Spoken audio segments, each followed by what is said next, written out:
E se eu te dissesse que uma turista europeia foi amarrada de cabeça para baixo numa armadilha mortal na Amazônia? Quem seriam os verdadeiros monstros escondidos na floresta? O que poderia fazer um índio solitário contra um grupo de caçadores sedentos por sangue? Esta história vai te mostrar como o encontro entre duas culturas pode transformar o destino de pessoas que nunca deveriam ter se conhecido. Escreve aí nos comentários de qual cidade você está assistindo. E se você acredita que em toda história existe um lado bonito, se inscreve no canal e ativa o sininho. Porque o que você vai ver agora vai te emocionar de um jeito que você não imagina. O mundo girava sem parar. Sophie não conseguia distinguir mais o céu do chão. O sangue descia do seu rosto para o topo da cabeça, inundando seus cabelos loiros. Suas pernas, amarradas firmemente por cordas rústicas, sustentavam todo o seu corpo no ar. A dor nos tornozelos era insuportável, mas nada se comparava ao pavor de estar pendurada de cabeça para baixo, a quase 3 metros do solo da floresta amazônica. Há apenas 48 horas, Sophie Leblanc, fotógrafa francesa de 28 anos, brindava com champanhe em seu hotel em Manaus. Era sua primeira viagem ao Brasil, o sonho de capturar imagens da maior floresta tropical do mundo finalmente se realizando. Para o sucesso da expedição, disse ela erguendo a taça, sem imaginar que em breve estaria lutando por sua vida. O suor escorria pelo seu rosto, misturando-se às lágrimas. A boca, seca e ferida, mal conseguia emitir sons. Mesmo assim, Sophie reuniu as últimas forças e gritou por socorro, sabendo que provavelmente ninguém a ouviria naquela imensidão verde. Seu eco apenas atraía insetos curiosos que agora pousavam em seu rosto suado. Não devia ter se afastado do grupo. Esta frase martelava em sua mente enquanto tentava, sem sucesso, alcançar os nós que prendiam seus tornozelos. O guia turístico havia alertado sobre os perigos, nunca, em hipótese alguma, se separem. Mas a visão daquele beija-flor raro, com penas que reluziam como esmeraldas, foi tentação demais para a fotógrafa profissional. Ela seguiu o pássaro por entre a vegetação densa, afastando-se silenciosamente do grupo. Bastaram 10 minutos de caminhada solitária para que perdesse completamente a noção de direção. A floresta, antes majestosa e acolhedora, transformou-se num labirinto sufocante de verde e sombras. Foi quando o chão pareceu desaparecer sob seus pés, e num movimento rápido demais para compreender, Sophie sentiu seu corpo ser puxado para cima, como um animal capturado. A armadilha era engenhosa e brutal. Uma corda escondida sob folhas secas, um mecanismo de contrapeso, e em segundos a mulher foi erguida e virada de cabeça para baixo. Seu grito ecoou pela floresta, mas o grupo de turistas já estava longe demais para ouvir. As primeiras horas foram de pânico absoluto. Sophie se debatia, gritava, chorava. Seu celular havia caído no chão, a poucos metros de distância, tão perto e ao mesmo tempo tão inalcançável. A câmera fotográfica, sua preciosa companheira de viagem, pendia do pescoço, balançando como um pêndulo macabro. Enquanto o sol atravessava o dossel da floresta, a temperatura aumentava impiedosamente. A desidratação começou a cobrar seu preço. Os lábios rachados sangravam quando Sophie tentava gritar. A voz, antes forte e determinada, agora não passava de um sussurro rouco. Alguém, por favor. Ela implorava para a floresta que parecia observá-la com indiferença. Foi na segunda noite que Sophie começou a alucinar. As sombras das árvores transformavam-se em figuras humanas que se aproximavam e depois desapareciam. Sons distantes pareciam vozes chamando seu nome. A febre tomava conta de seu corpo enquanto insetos se alimentavam de seu sangue exposto. O pior era a corda. A cada hora que passava, o material rústico, agora encharcado pelo suor e pela umidade da floresta, começava a ceder. Pequenas fibras se rompiam, uma a uma, provocando estalos que ecoavam nos ouvidos de Sophie como sentenças de morte. Ela sabia que quando a corda se rompesse completamente, a queda seria fatal. Na manhã do terceiro dia, Sophie já havia aceitado seu destino. As forças abandonavam seu corpo rapidamente. Os olhos, semicerrados pela exaustão, mal distinguiam as formas ao redor. Foi quando um movimento sutil entre as folhagens chamou sua atenção. Não era o vento. Algo ou alguém se aproximava. O coração da francesa disparou quando uma figura emergiu da vegetação. Um homem de pele bronzeada, com pinturas tribais no rosto e no peito, observava-a em silêncio absoluto. Seus olhos negros e penetrantes estudavam a estranha criatura suspensa no ar. Ajude-me, por favor. Sophie conseguiu murmurar, embora duvidasse que o homem compreendesse seu idioma. O indígena se aproximou com passos cautelosos, como se avaliasse uma situação potencialmente perigosa. Vestia apenas uma tanga simples feita de fibras naturais, e carregava uma pequena bolsa de couro atravessada no peito. Seu cabelo negro e liso estava cortado em linha reta na altura dos ombros. Sophie tentou fazer gestos, mas seu corpo já não respondia adequadamente. O desespero deu lugar a uma esperança frágil quando viu o homem tirar algo de sua bolsa, uma lâmina curva, aparentemente feita de algum material natural afiado como pedra ou osso. O indígena examinou a armadilha com atenção, tocando a corda já bastante desgastada. Seus olhos se encontraram com os de Sophie.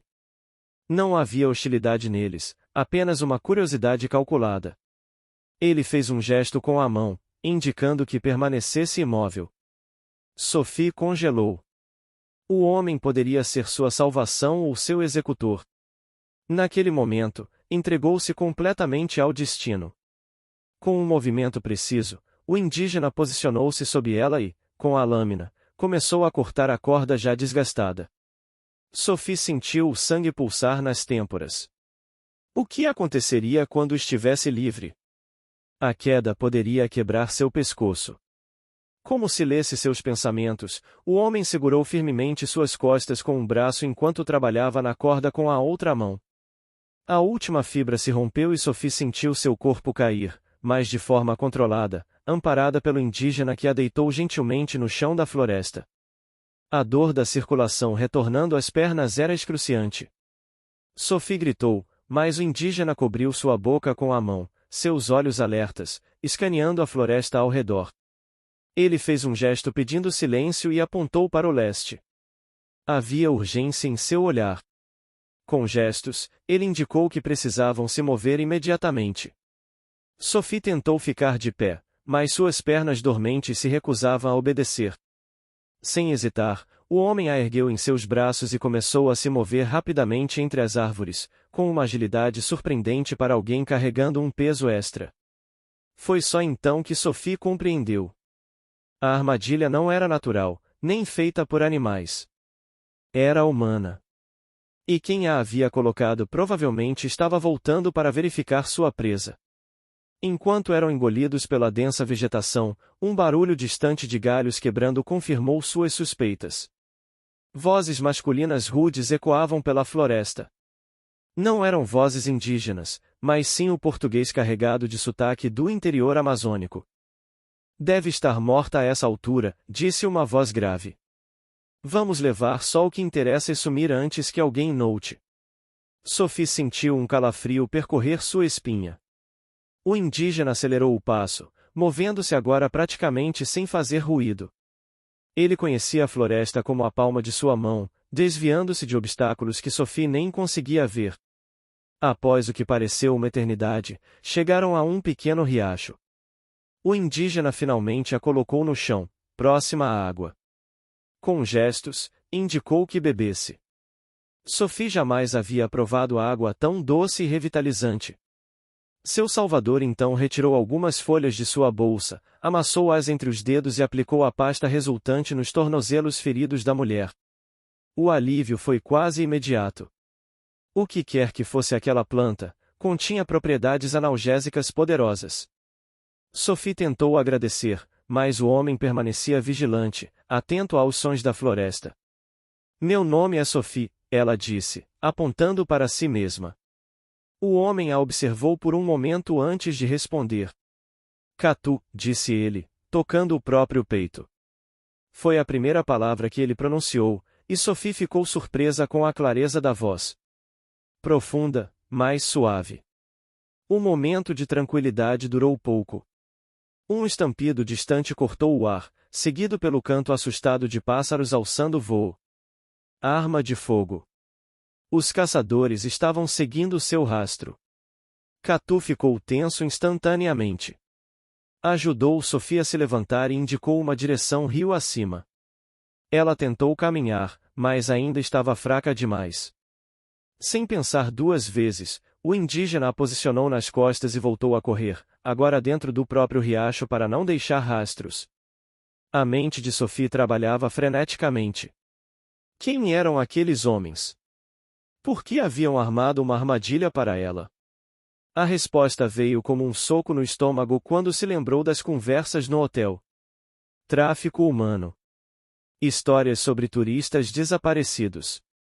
Mulheres estrangeiras que simplesmente sumiam nas profundezas da Amazônia, destinadas a um mercado negro que poucos ousavam mencionar.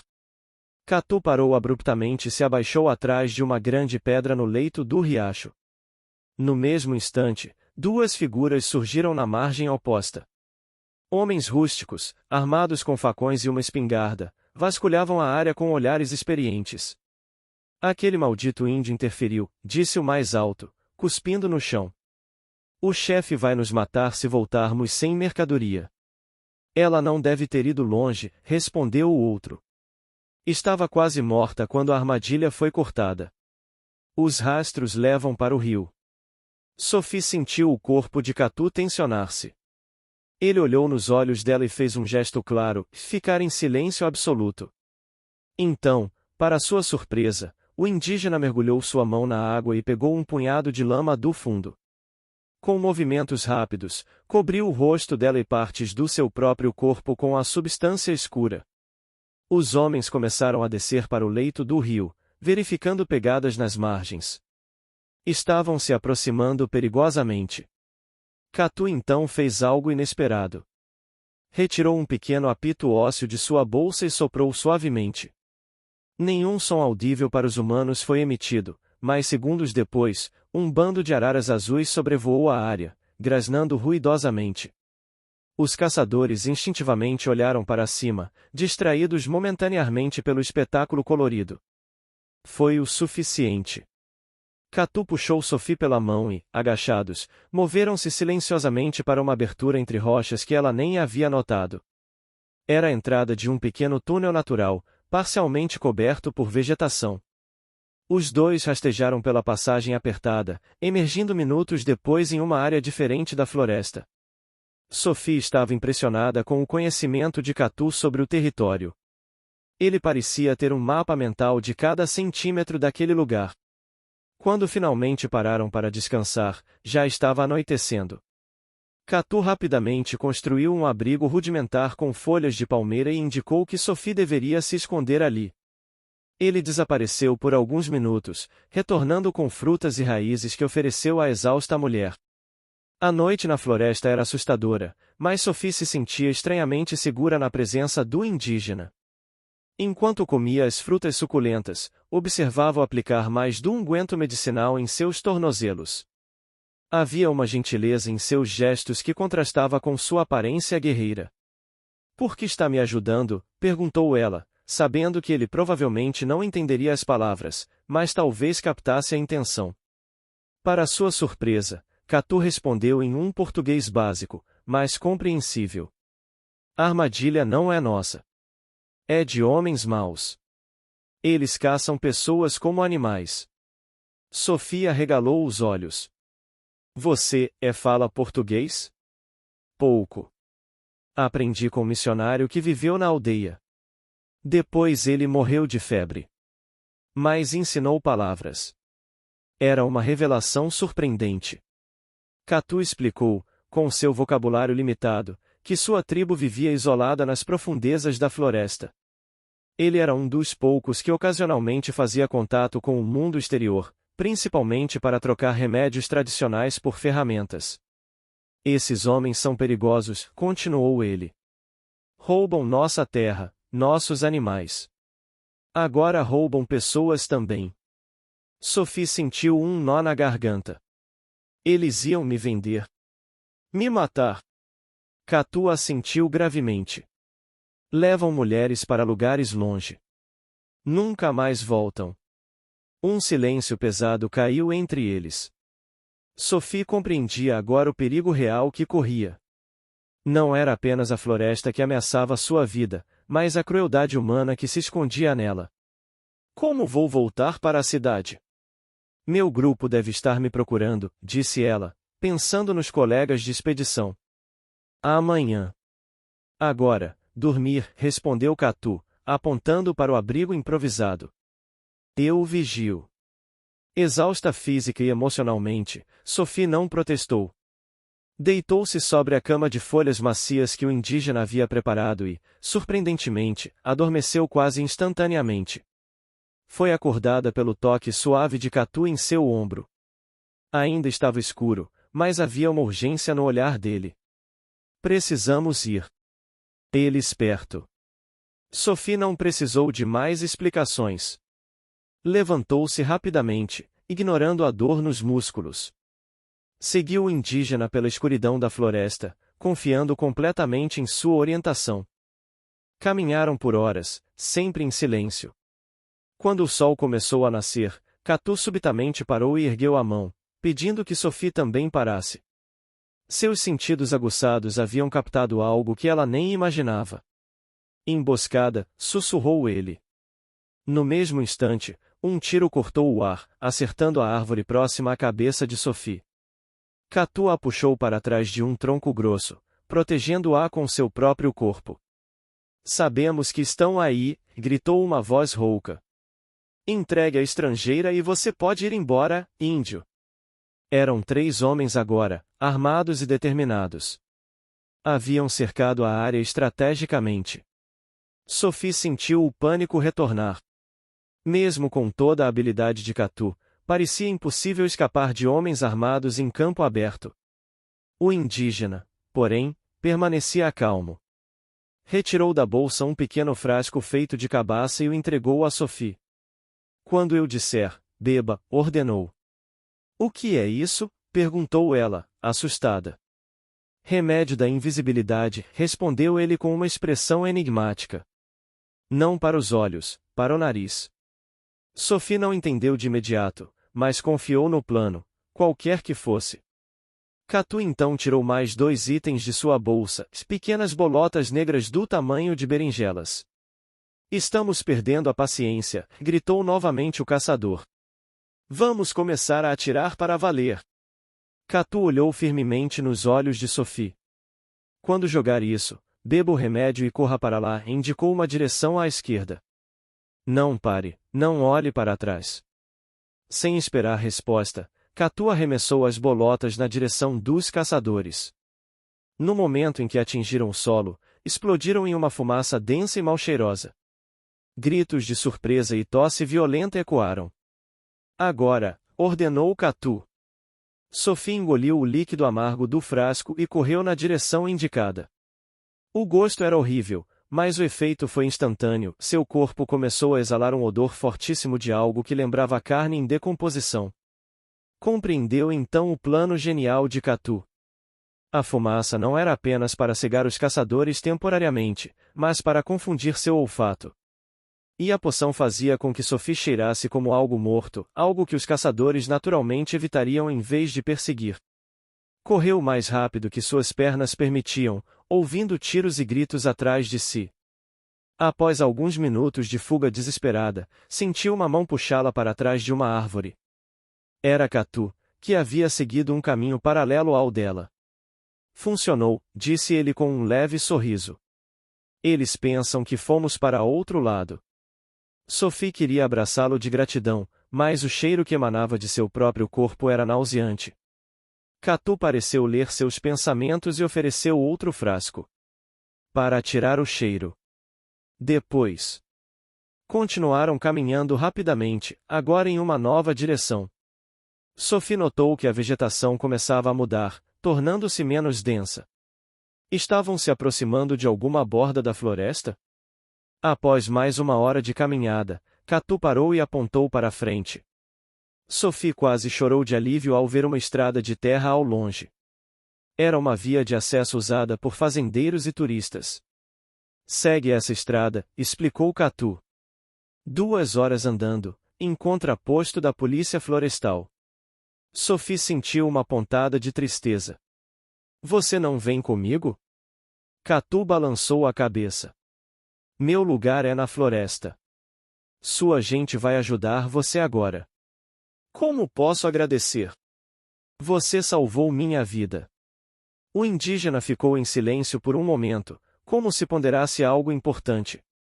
Finalmente, falou com uma gravidade que Sophie não havia visto antes. Conte sua história. Conte sobre homens que caçam pessoas na floresta. Muitos desaparecem, ninguém sabe por quê. Sophie assentiu solenemente. Prometo. Vou contar ao mundo o que acontece aqui. Catu entregou a ela o segundo frasco. Beba agora. Tira o cheiro ruim.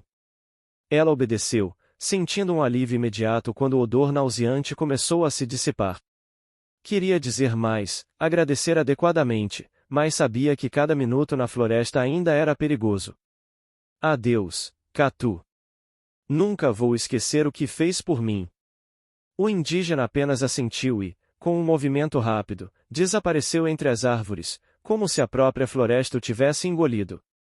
Sophie caminhou determinadamente pela estrada de terra. 2 horas depois, exatamente como Catu havia previsto, avistou um posto da Polícia Florestal. Os oficiais ficaram chocados com seu estado, suja, ferida, desidratada e imediatamente acionaram uma equipe de resgate.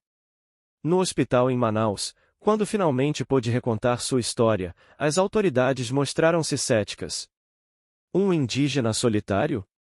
Traficantes de pessoas usando armadilhas na floresta? Parecia fantástico demais. Foi quando um delegado mais experiente entrou na sala, carregando um arquivo grosso. Nos últimos 5 anos, 17 turistas desapareceram naquela região, explicou ele, colocando fotos sobre a mesa. Principalmente mulheres jovens viajando sozinhas ou que se separaram momentaneamente de seus grupos. Nunca encontramos nenhuma delas.